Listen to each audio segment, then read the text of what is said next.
Hello guys, welcome to the channel. Today we are starting a new playthrough in Crusader Kings 3, and for this playthrough we have set our eyes on India. During this time period, the subcontinent of India was dominated by three strong dynasties, the Rashtrakutas, the Pratiharas and the Palas. But our focus would be on the far southern regions of India, a region where any single power has failed to emerge thus far. The land is contested between the families of the Pallavas, Pandyas, Cheras and Cholas. It is up to them to take hold of the opportunity and become the next superpower of India. For us, it is the Cholas that will be playing in this playthrough. They start with only 2 counties and have the weakest army of the 4 southern dynasties. But yet historically, this is the time when the Cholas began their rise to prominence, with Raja Vijaya and Prince Aditya Chola at the helm. Making use of the conflicts between the Pallavas and Pandyas, they began slowly establishing themselves as a prominent player in southern India.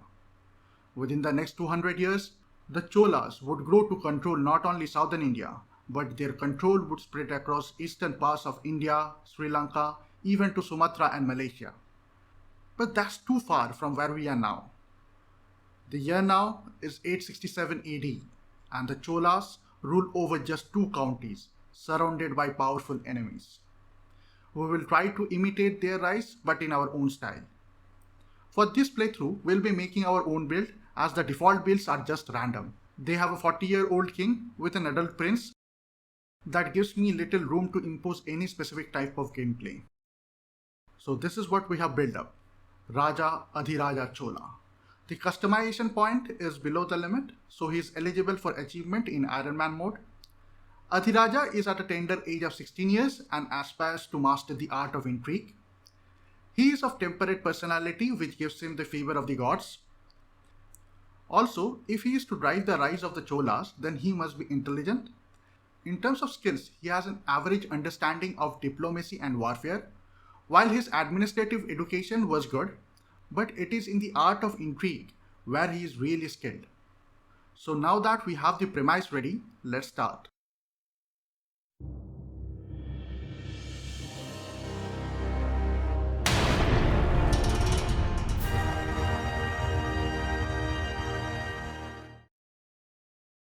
We have here our young Chola ruler. If we look around, we are surrounded by rulers who are not large enough that we can get ourselves vassalized to them, nor they are small enough that we can ignore them. During the start of the game, each one of them have a bigger army than ours, may it be the Cheras, Pandyas, Pallavas, or even this duchy, which is of equal size as that of ours, have a bigger army. Sri Lanka or the Sinhal also has a bigger army to start with. To add to this, the Pallavas, who have the largest army in the neighborhood, also start with a claim on one of our 2 counties. If we are to wait for too long, they are sure to attack us. So being the weakest one in the neighborhood, both militarily and financially, leaves you with little option other than to choose an intrigue-based lifestyle. And that is what Adhiraja Chola is going to do. Now let us take a look into our council. Apart from the spy master, we do not have any talent in the council that we can bank on. We have to change that. We'll be using our courtiers to bring in some much needed talents. This is very helpful strategy to get some good or at least decent council members. And this needs to be done at the start of the game. Because as time passes, the courtiers will start leaving your court, since you as a ruler was not able to give them any meaningful duty. So we are going to use the courtiers and tie down all the available skilled councillors.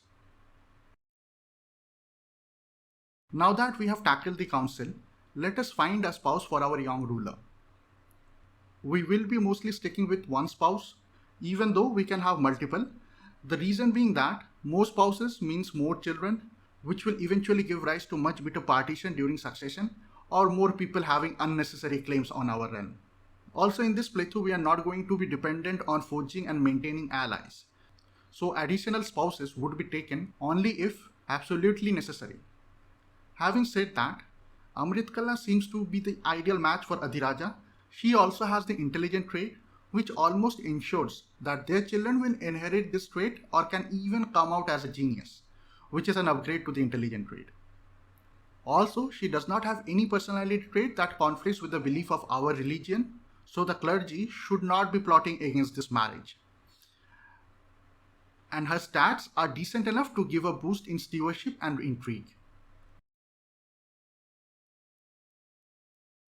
Now that all the marriages have been concluded, let us set up our council. There we go, a much better council room. Okay, now that we have the initial setup ready, let us see how we can achieve our first objective of unifying southern India. Like as the others are also starting up, nothing much seems to be happening around us. So let us wait and watch for the right opportunity to pounce. Also, we should be able to gain some skill points in intrigue by then. Even after a year, nothing much is happening around us that we can exploit, but thanks to our steward, we now have a good amount of money. We'll be using it to raise a regiment of light horsemen. This is specifically because almost all the rulers around us have enlisted the regional archer unit, the pikes. So I think it would be better if we can have a small counter to those units. It should give our small army an significant edge. After about a year, we finally have an heir. He has taken up the intelligent trait, so good. Finally, we see an opportunity. The Pallavas, who seem to be the most imminent threat to us because of their claim, have also welcomed an heir. That means their big realm should get partitioned between the two successors once the Raja dies.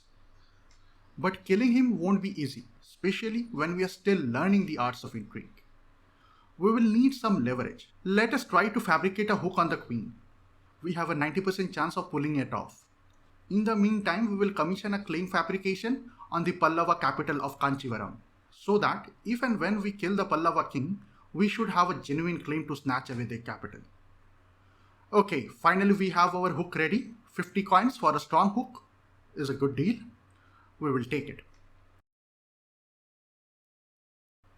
Our claim on the Pallava capital is also ready.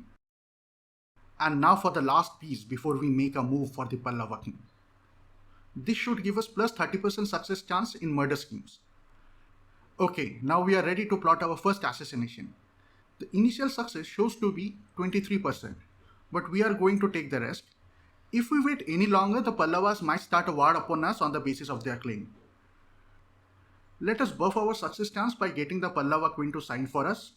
Thanks to our hook, we can easily onboard her, and that pushes our success chance from 23% to 74%. Next, we will ask our spy master to support our king. Now that pushes the success rate further by another 15% to a total of 88%. Now that is something we can bet on. Seeing the high success chance, other agent also joined the scheme, bringing our success chance to a sweet 95%. Finally, it's time to pull the trigger. And we got him. Now that sweetly divided the Pallava region into two halves. It's time we push for our claim and take Kanchipuram. Their army is now half the size it previously was. We can march straight for the capital and siege it. It seems they are going to try and sack our capital in return, but hopefully we should be able to complete our siege and intercept the Pallavas before they can complete theirs. What do you know? The king was hiding in this capital. Now that we have the prized hostage, we can enforce our demands and get ourselves our first county. Fantastic. Let's now move to the other half of the Pallava realm. We'll start by fabricating our claim on their county.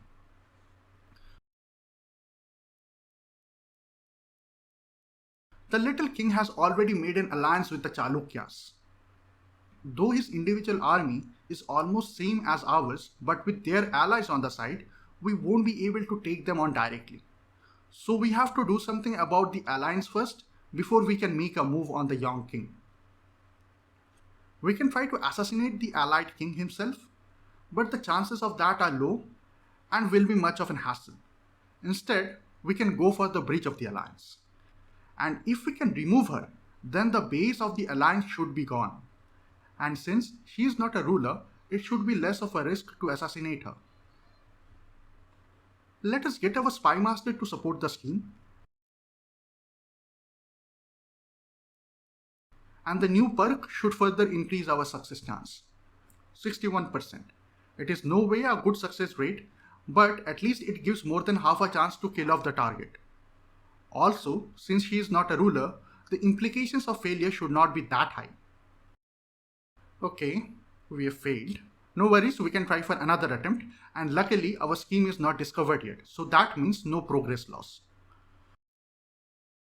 While waiting for the scheme to progress, we got our claim fabricated, but that pushes our finances to a negative. And finally, it is time to pull the trigger on her for the second time. And this time we got her. So with her out of the way, the alliance is no more. But luckily, before the assassination, their allies already dragged them into an war. Which means by the time we attack them, there is a chance they may not be at their full strength, because even now, without any allies, they are slightly better than us in terms of military power. Let us wait for our finances to come out of red. Okay, we are ready now to declare war. It's kind of a risk because, as I told, they have slightly higher military strength. So we have to raise our army right next to the capital. It will not only give us the time advantage, but if we can siege the capital first, then hopefully we can get hold of some high value hostage, bringing the end to this war swiftly. Okay, the enemy army is now sieging our capital. But as we struck early, we should be able to complete our siege and confront the enemy on time. The siege is done. Let's go and rescue our capital. You see, even if they have high numbers, we should be able to win the war, as their main men-at-arms are the pikes, which can easily be countered by our light cavalry regiment that we inducted. As we had foreseen, our cavalry is taking care of their archers nicely. With that war won, we could need another victory. For that, let us march towards our claimed city. Their armies have been broken. They can do nothing now. The city should fall shortly.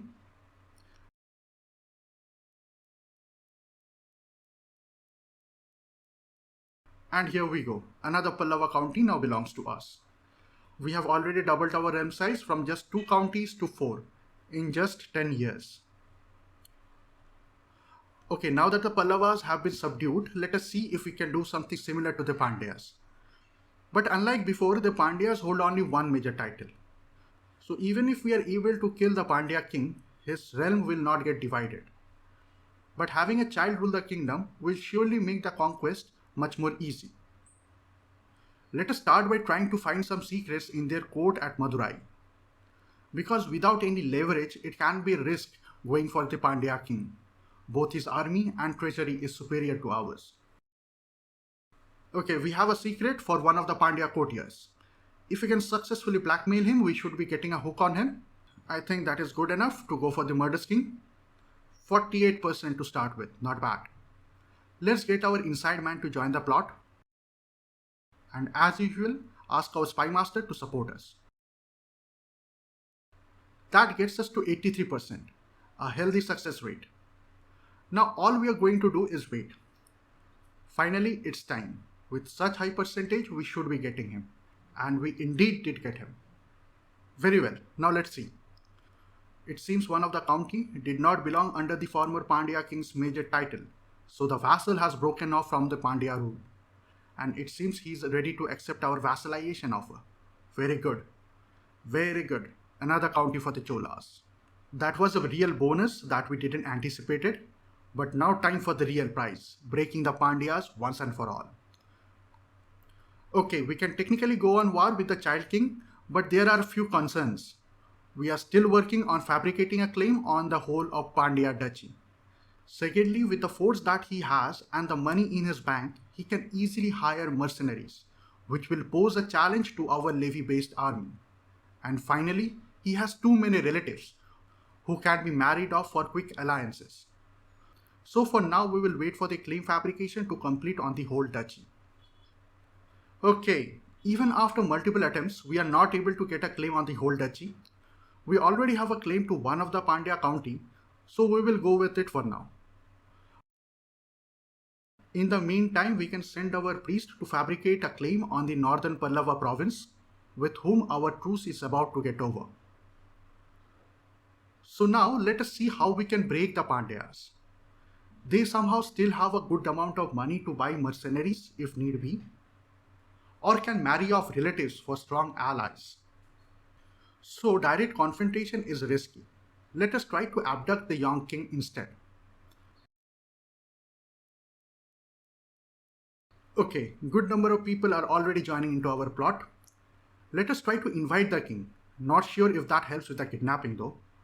Okay, we have another potential agent, the chancellor to the young king himself. Great. But he's asking for a lot of money. Even though we could, but we are not going to pay that kind of money for a single agent. Instead, let us try to sway him with words into our side. The plot should be gaining progress with time.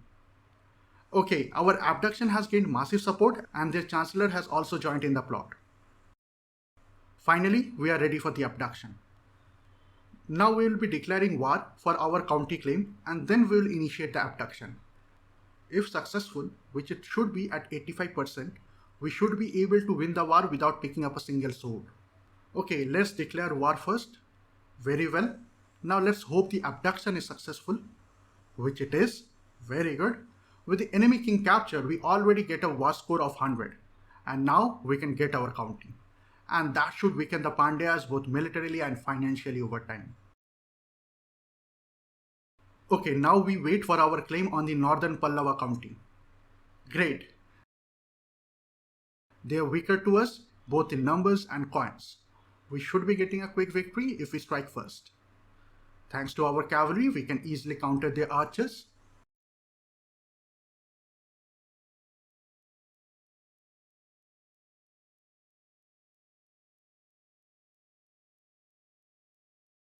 With those two victories, their army should be broken. Now let us quickly siege their capital.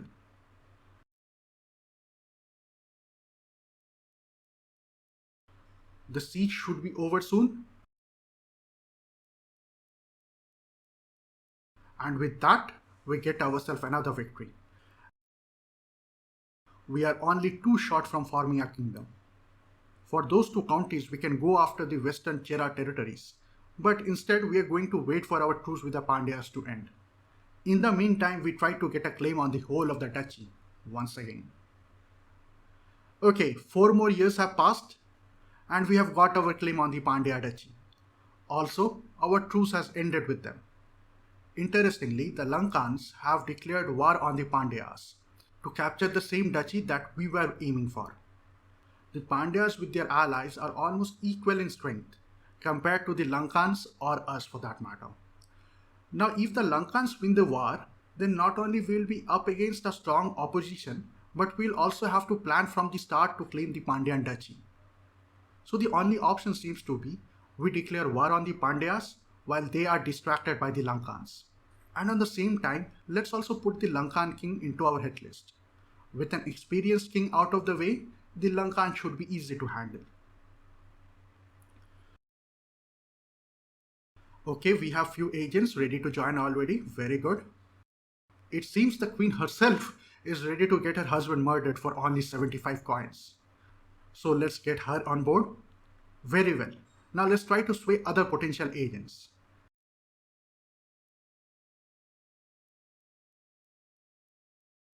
Great. Now on to battlefield. The Pandyas are kind of baffled. It's good. They seem to be marching towards the Lankan war, leaving their capital wide open for siege.